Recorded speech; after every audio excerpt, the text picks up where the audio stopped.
Hi YouTubers, it's Mark from Brewery. Welcome to another vlog. Now, I set off on my brewing journey in 2014. I was a pubs officer for my local Camrats, a campaign for real ale, and I kept thinking, I can make beer, because you get lots of good beer, lots of bad beer. I thought, I can do this. So, most people do. They grab myself an extract kit, 1.5 kilograms of malt extract, put some hot water in, put some cold water in, obviously the fermenter, throw on your yeast. I didn't really have anywhere to ferment it, so it was in the house. What came out could be classed as alcohol, but it wasn't the best that you're going to ever drink, or it's not the worst though. I have had worse.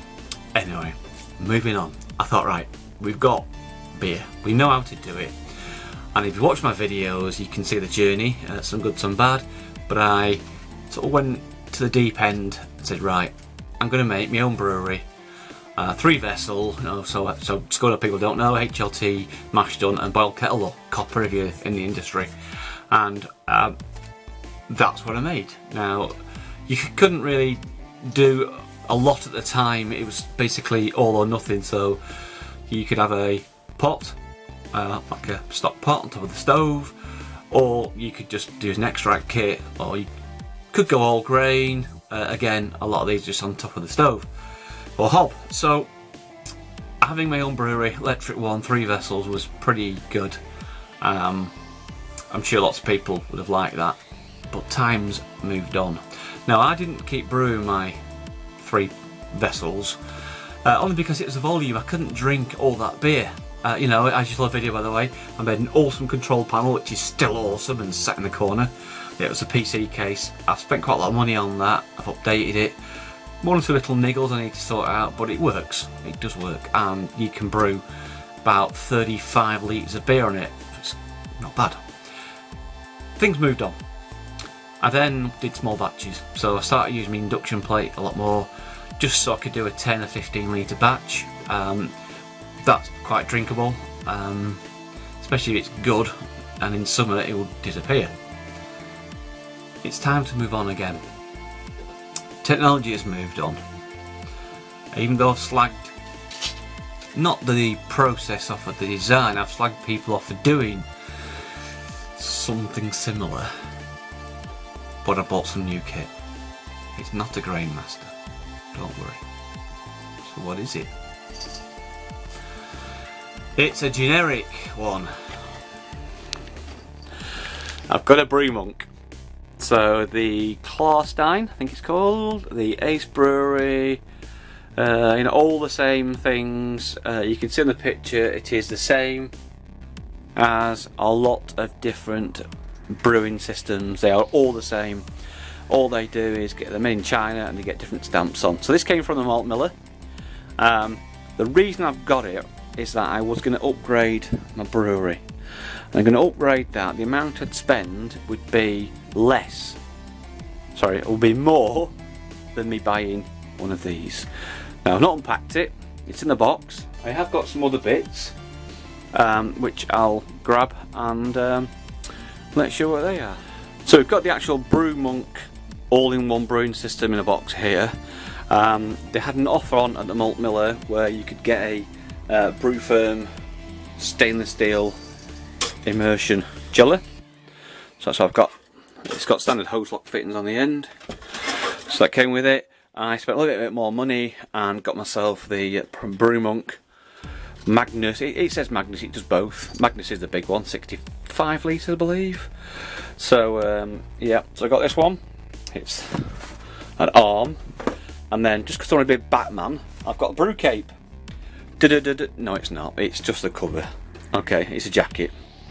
Again, Brew Monk's own, so it just makes it, well, I could have pretty made one, but sod it. And then in the box was this weird plug, which is a converter to UK plug from a 2-prong Euro plug, which a bit worrying that this is metal and this is only a, well, 2-prong. So is it bloody earth or is it double insulated? We don't know. We might blow ourselves up.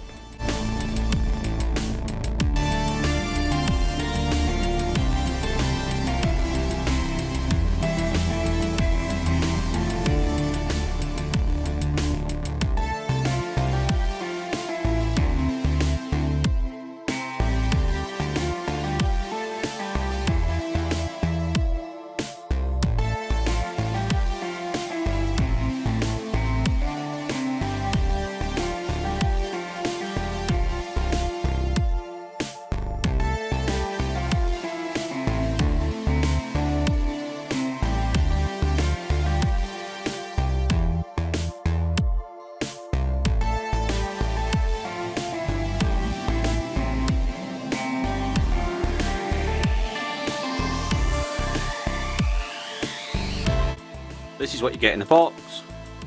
I've unpacked it all. Clearly the all-in-one system, the lid, that's your pump arm, comes in just a little short arm. That's on the cam lock. You get your grain basket, you get the false bottom which goes into the grain basket, and I believe that one's a top mesh. As I said, the bazooka, a couple of fittings, and there's a cover for the pipe, which is here. This screws onto that, I think it's that one, and that's the bottom one, and this is extendable, as I said, so you can actually have a different, just expand that, yay. So this is allows you to do different size, see, it's like an umbrella, allows you to do different sizes of mashing. So as it says in the instructions,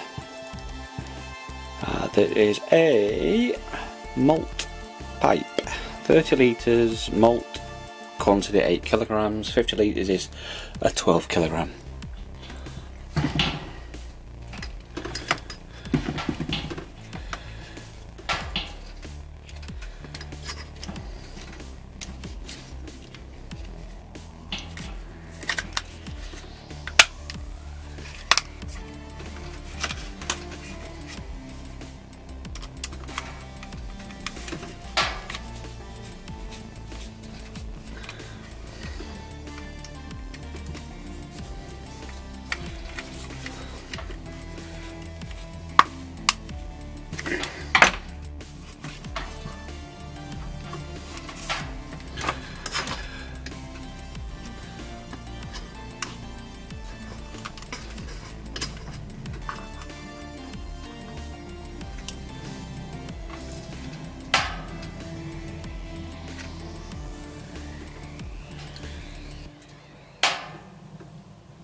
Well, as you saw, that plug adapter is really clever. I didn't think it was going to work. So these European plugs, they do have the earth on top, and this adapter actually connects onto that earth. So I'm happy that this is going to be safe to use. I've got to say, the wire is really thick. It's really hard to bend. So yeah, looks definitely up to the job to handle the current, as it should be. Still, lack of CE is interesting. Maybe I've just not seen it on the box. Right, okay, so I've done that. I'm going to have to RTFM it now. Don't like reading, it's hard. Yeah, so I'm going to sort this out, and then I'll assemble it, and I think I'll give it a clean out first with some I was going to say PWB, but I haven't got any of that. It's WLP, or no, that's a yeast, isn't it? The clean that we use, and I do not mean Star San or Chem San, whatever variant you've got, because that is not a cleanser. That is basically to kill bugs. I can't think of the word now, but you get the idea. Okay, so just thinking, oh, I'm going to put some Star San on. No, this will still probably have potentially some manufacturing residue on, even though, to be honest, it looks very shiny. I think they've steam cleaned them before they come out of the factory, which is good. I'm happy so far. Things are looking quite nice. So let me read the book, assemble the bracket, the malt thing, not pipe, malt basket, good word. Get the malt basket done, and then come back to you.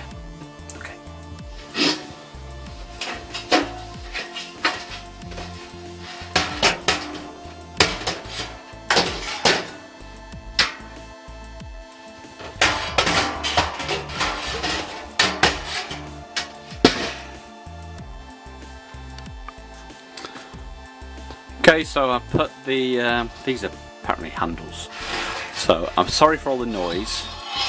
But the bottoms here, they're the base, look, that malt. It's quite flimsy that. You can get an upgraded one from Angel Brewery, I think, and that just slides on.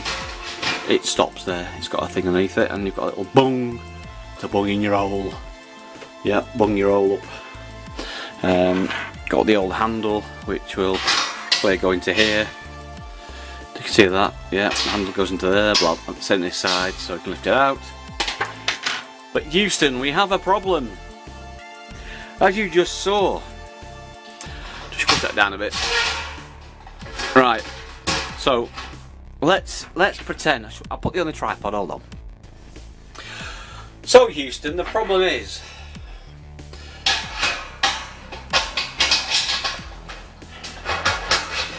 right, so we've got the handle, we lift it up. Oh, it's heavy. Oh. This is not easy. Okay. And the handle's dropped inside. That's option one. And then to fully lift out the malt pipe, as it calls it, grain basket, we hit the extractor. So that's not good, is it? Right. Where are you going? What are you up there for? Yeah, so the bad news is, having this on the bench, and when I lift it up, it's hitting the extractor fan. Now the height of the bench was set so it would be the same as the fermentation fridge. So I have two options. One is to make another, I don't know, bit to the bench, so I can lower this down, because when I want to boil I still want the extractor fan. Or the more obvious way is to empty the bench and chop 4 inches off the bottom. Means it wouldn't actually line up with the fermentation fridge, but I guess that's no big deal, is it? I think I'm going to have to lower the bench. Great, more work to do.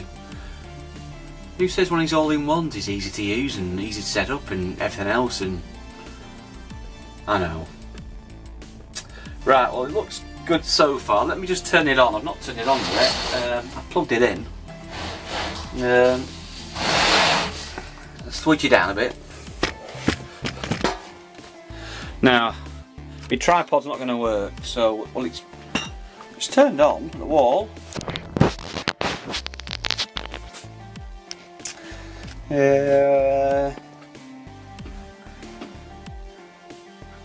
PCB, let's try that. 15.4 degrees apparently. The instructions say to put 5 to 10 litres of water in. Do not put the pump on, put it all in, wash it all out first. So we'll do that, and I think then I'm almost ready to do a brew. Now the brew is not going to happen until tomorrow. Today's Saturday, mid-March. What we're on, 28th of March. So what I'm going to do, I'm going to rinse this off camera. I'll stick it all together. Still not quite sure about that malt pipe. It's like, I suppose, right. I remember on the instructions it said like you raise the malt pipe up, and then when you put your grains in and you got your grain bed, you lower it down so it's, I think it's 3 to 4 centimeters above the malt bed. So I've clearly got it too high. But it's interesting, if you fill that full of malt, you can't get the handle in. It'll work. People swear by these, you know, the Ace Brewery, whatever they are. There's actually even more when I looked online that are like this. So, right, let me sort things out. Tell you what, as well, cannot find anywhere in the instructions that tell you what that's for. It's a silicone right-angled tube. Cannot find anywhere. The only thing I could think it could fit is the ball valve. It would go on the ball valve. In fact, it does go on the ball valve.